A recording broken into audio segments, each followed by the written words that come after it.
Здравейте, приятели! Аз съм Диляна и сега стартирам един нов проект, т.е. това да разгледаме чрез кратки видеа вашите числа, които се отнасят за сфера Аз личност. Както вчера коментирахме, самата звезда се състои от 5 върха, като първия върх е Аз като личност, втория върх са нашите родови програми или с какъв багаж сме дошли тук на тази земя.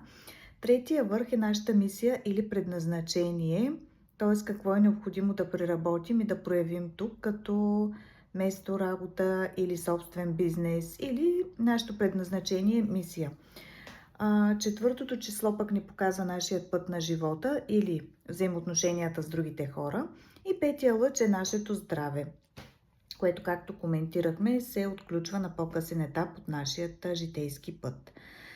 Смятам да стартирам с всички единици или число номер 1, като ще дам тук най-обща характеристика, а всеки от вас, който желая да се запише на лична консултация при мен, може да заповяда, като съответно можете да ми пишете тук на лично съобщение в Viber, в Telegram или в Messenger в Facebook, т.е. където на вас ви е удобно. Също така или коментар в YouTube канала, който стартира сега. Това, което бих искала да отбележа е, че